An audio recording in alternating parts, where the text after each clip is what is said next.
the weed that you smoke. It's because I need it, especially working in a spiritual world full time. I work on my book and my podcast, of course. Now I have a radio show, but the rest of the time, I am telling people their futures. I am doing mediumships. So, what does this all mean? How do we control our anxiety without medication? Bending over and doing yoga doesn't work. Hot yoga doesn't work. Goat yoga doesn't work. You don't know how to meditate.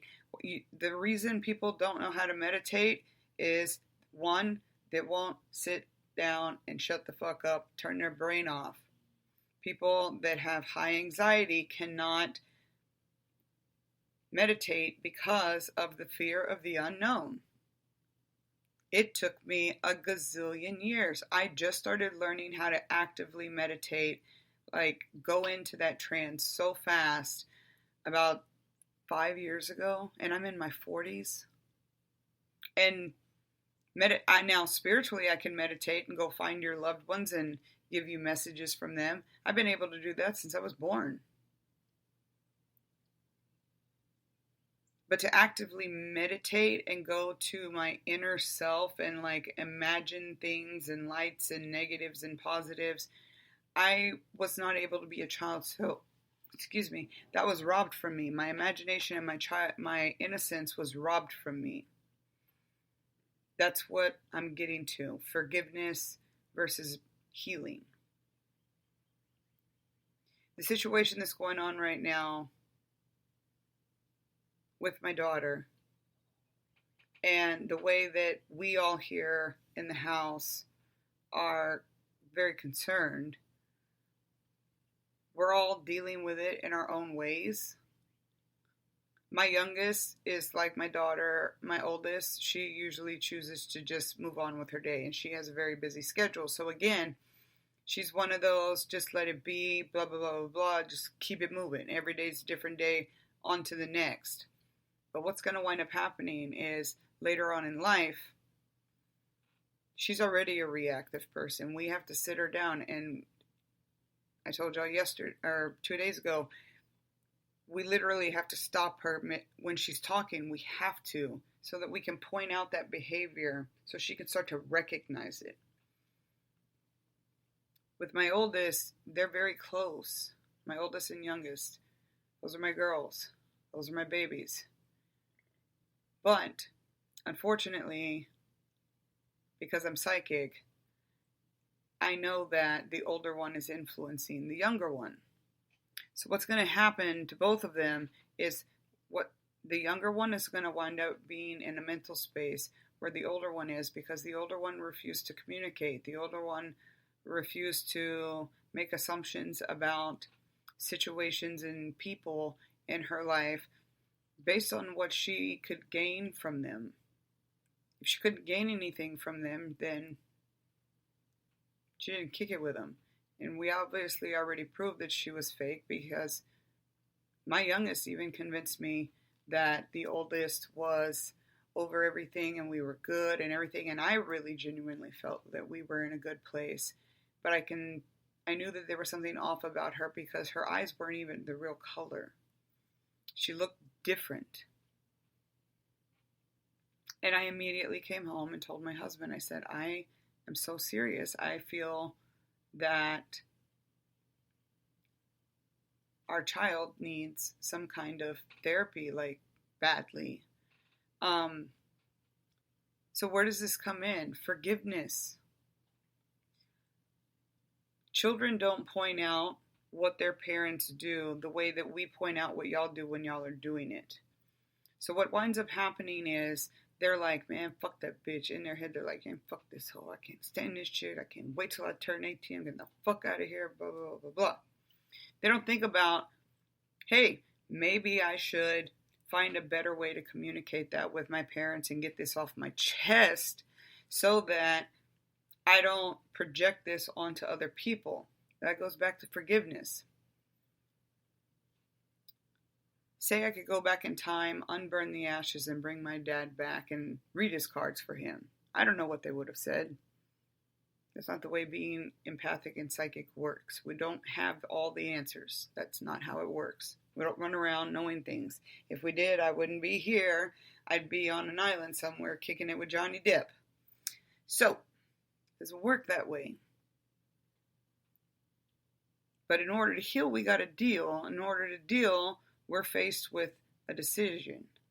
Do you believe in forgiveness? That's your free will. I do not. I believe in healing. Healing takes dealing. It starts with communication. And it starts with both parties acknowledging their negatives and their positives. You have to be able to face the good, the bad, the ugly, no matter what. That's why I say her words don't mean nothing to me. Nobody's words mean anything to me.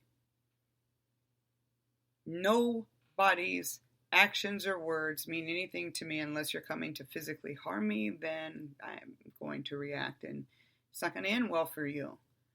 But I feel that way about everybody, but everybody comes to me like a magnet because I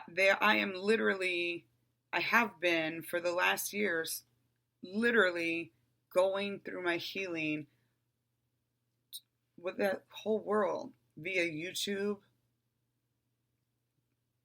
I document my whole life.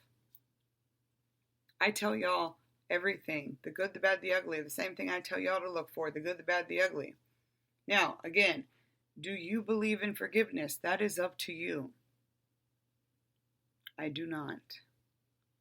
Because if I could bring my dad back and read his cards and he was trying to tell me something, or I believe that something would have been revealed that would have been a key piece of information that I needed to know. And of course, he was trying to tell me goodbye in his own way.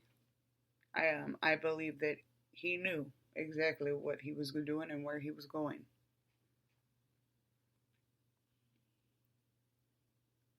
I would ask my dad for forgiveness for a lot of stuff. But I wouldn't ask for the word forgiveness. I would say, hey, let's sit down and have a communication. I need to acknowledge this situation, and I want to talk it out. I want to break it down and understand where you were coming from, and then I would tell my part about how it affected me. Then that person would say whether they gave a fuck or they didn't. In his case, probably not. But I would be able to say then, okay, I accept that that is how you feel. And from here moving forward, I want you to know that I release that energy so that you can choose to deal with it or not. But I'm going to go kick it over here in the healing section. And now I know how you feel. I'm going to retreat this way. And I'm going to cut that cord so that I can move on. And tomorrow I'll take out another problem I have. And I might have to come see you again. That is healing.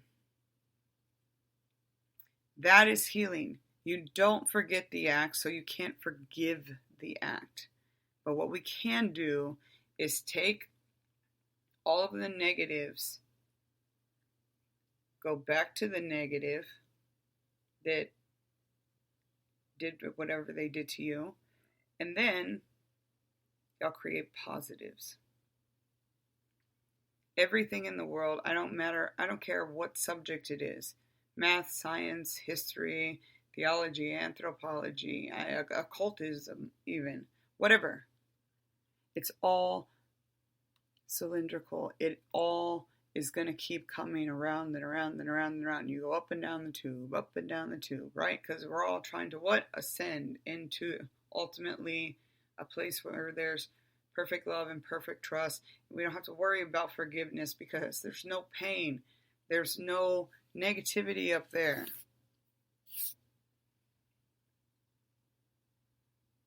Children, you have to understand how to talk to your parents and vice versa.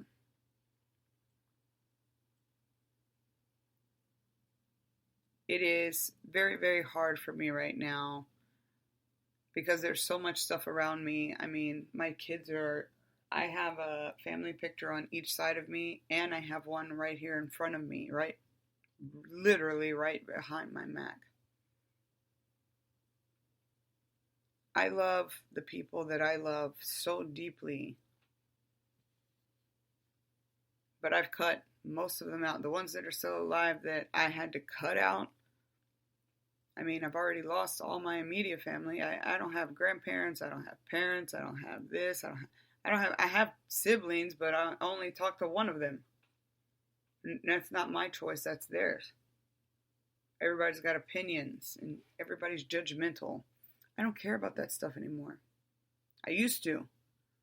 I would send texts. I would do that whole fishing thing on Facebook. I'd put like a quote out there, and of course, instantaneously the guilty party would come like, I know you're not talking shit about me, girl. You better take that shit down, blah, blah, blah, blah, blah, blah. And guess what? Everybody on Facebook is now reading their shit. Just like when Amber Heard's, hey, Johnny, what you gonna do? Go out there and tell the world the big bad Johnny is a victim of domestic violence? Well, yes, I am. And you know what he did on that stand? What did they have to do? They had to relive all their private, intimate moments. And it was scary and it was dirty and there was a lot on both sides. But it was super clear who the antagonist was. Now, I have always been open about me always being the attacker. I'm always the antagonist of the situation when it comes to anything. I'm that bitch. I am that bitch. I'm Karen. Actually, my daughter's boyfriend calls me Karen. I got the Starbucks card still to prove it. I told you I was going to hold it, and I am. It's in a safe place. I'm going to keep it forever. It's going to burn with me when I'm gone. He actually put to Karen. I am that bitch. But I'm learning to be a nicer bitch. An informative one, an educated one, and one that doesn't react. I take myself out of the situation. I break it down one by one. I evaluate it. I feel what I need to feel. If there's something that I need to say, I get it off my chest right then and there. So that I don't carry it to the next day. And then when I'm working or my kid comes in and asks a very simple question, I'm not going off. And sometimes my youngest one, I'll just be sitting here and I'll have a look on my face. I guess she's just like, why is mom mad? I'm not mad. I'm dealing. And am I healed today from what happened yesterday? Or the day before yesterday? I don't even remember anymore. No, I'm not. And I am here to share my life with you. So just know that I'm in the depressive state of it, of the grief. Which means that acceptance is going to have to come next, and that takes time. So, parents, watch what you say to your kids. Parents, get on your child's level so that you can communicate with them. Children don't communicate to parents because they feel that parents are always going to have that authoritative, blah, blah, blah, I know everything, you shut up, sit down. While I do feel that kids do need to shut up and sit down and listen, I think that there's better ways. I'm learning through talk therapy that there's better ways to communicate. And sometimes getting things off your chest in the moment, in the heat of passion, that's the legal term for it, those are things that you can't undo. And now everybody knows your truth. That's what I have to deal with as a mother. And I have not spoke to my child, and I will not speak to my child. Why? Because she obviously needs space, and I obviously do too. So, There was a client I had yesterday. I had to tell her, I know that you are scared and you are worried for your child, but know that your child's going to be okay.